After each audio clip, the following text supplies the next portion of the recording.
problème ça boy jambo. On a problème na ina loba boy. Hein? Omoni makambo ya soki armée na soki ba okota ka ba réunion MONUSCO wana. Toze suna posa rango ti. Parce que biso mo to moni déjà ndenge ba soda ba yaki eza ba soda ya FARDC na ya MONUSCO. Mutuka MONUSCO ye ana pokwa. Toyoka ga ba senga ba moni ba soda banani na ICBC. Totiango to beta yango kara et puis simanda kuna biso wana nini FARDC zawana.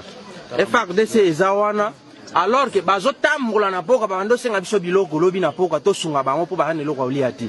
Baza bien na tenir commando.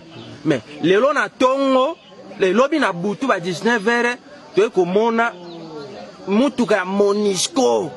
Ezata ko bomba te mutuka MONUSCO na nini na FARDC baye bakiti et puis voici na mishimo petit moko asalaka azalaka na moulin awa boy petit on azana moulin awa anikisa ba fufu petit on azana ndaku soda wana bengi abite abenge so na kinenda bi soki yaka bi tozawa soda wenu ndenge alobaki wana bima libanda petit on mi babare de babomi batu bango mema bembe eza makamba ko ba o FARDC e kangama soki na nini ezate problème eza FARDC na armée na biso ndio sa biloko na nini na MONUSCO ndio sa biloko ndenyo baso collaborer adefa koma eko tote adefa comité yo mona pi bifese za wana yango bifese yango wana chiko baboma bato c'est incroyable. Et to boy biloko wana, to boy na ba kota réunion, ceux qui ba stratégie ba réunion wana o ba mariage ba nini, ils en sens souté. Ils en sens té. Ils en sens té. Ba kende, MONUSCO kende, ceux qui président république a luka so ba bimisa ba konzi tout ya arme ba za ba tia ya sika. Ils en sens té. FARDC ndezo boma batuna MONUSCO. Mutuka MONUSCO ye awa ye kitisi ba soda basala bifese pe ba he ba bomi batu. Basangane ba bomi batu. Mariage bango zo eza mariage nde ya kosilisa population. Suka wana. Bonjour. Papa, vous vous identifiez? Oui, on m'appelle Joao Tampale Mouvunga. Pourquoi Dalari?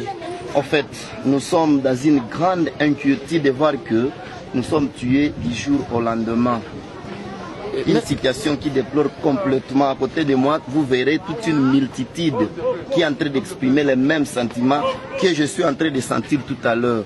Maintenant, vous êtes dans la rue, il y a des projectiles. Pensez-vous qu'avec des actions pareilles, il y aura un changement? Absolument oui, car nous avons cherché, d'autres solutions ailleurs que celui que nous voulons faire, ça n'a pas tenu.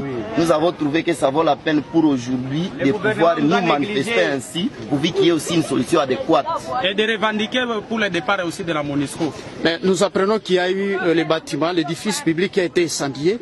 En fait, ça nous fait un grand plaisir d'ailleurs. Je reprends, ça nous fait un grand plaisir de voir que nous pouvons commencer par ces locaux administratifs de la ville de Béni. Car après cela, personne d'autre.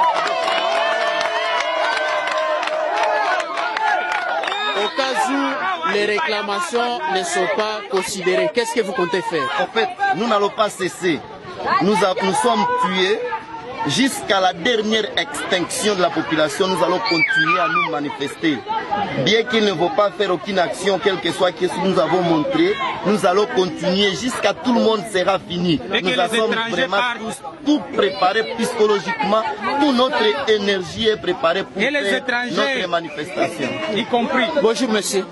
Bonjour. Ouais, bonjour. Vous êtes dans la rue, qu'est-ce qui vous a motivé de descendre dans la rue? Oui, moi je suis dans la rue pour que la munition parte. Et si, au cas où cette MONUSCO n'est partie, qu'est-ce que vous comptez faire? Bon, vous savez, le problème de la sécurité, c'est pour les enfants d'humilier eux-mêmes, mais pas les étrangers. Mais vous descendez dans la rue du jour le jour, il n'y a pas de changement. Ça fait déjà plus de 4 jours. Qu'est-ce que vous comptez faire prochainement? Les Rwandais et la MONUSCO, tous retournent chez eux. Merci. Merci beaucoup.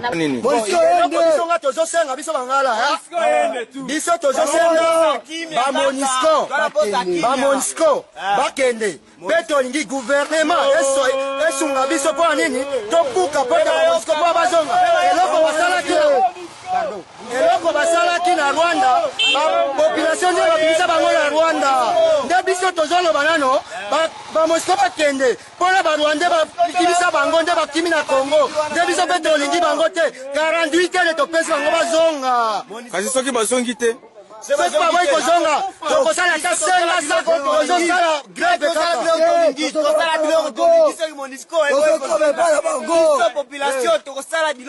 tosengi maire de la ville eloko ya liboso osalisa biso akende baparle gouverneur ayoka biso mpona biso toza banguna te babandi kosimba biso bapopulation balobi biso ndo banguna akestio basimbi population amaimai aboye na boye biso tolingi te nde basalisa biso maimai eza na probleme te bato bazokata bato na bamasete wana nde babimisa bango bakende mpo tolingi bakotolingi basala intervention basimbi bango baMONUSCO bakei koprene aboye na boye biso tolingi boye te batika basoda basala bulo to remercie yo kaka to remercie yo ok nga mpe na remercie yo bon félicitation nga nguna bazobima na bazamba bayi kosilisa bato na bandako mpe bazolinga militaire alingi abuma munguna babayele bango tala basi babumi kodo na biso nde lelo tolingi toza na senga tozosala greve basivile masasi bale bapolisier baangalie mzuri ndio tukafatana nabo sasa zuba na hapa na hata kwa tupika sie masasi nakataka kwenda pigana na nini na banalu kule baate kupika population si population tunasema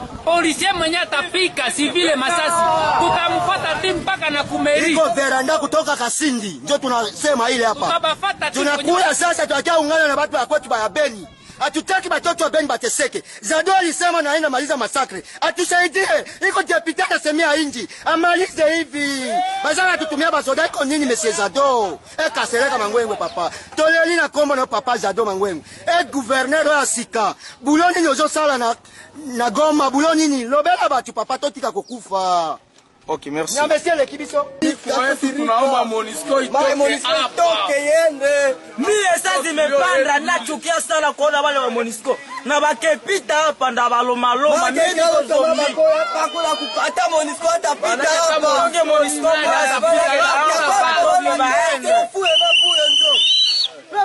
sasa nyinyi mnawaza solution kufunga njia itazaleta solution gani? Greve. Atupeni moto ile. Tukodesina MONUSCO. Tunataka sie wote twende sherekea kule kwenye lukamba MONUSCO tukimbie MONUSCO itoke iende kwao. Alors kama haiende mtatoa barabara au hapana? Tuko barabara. Kama baile tunasema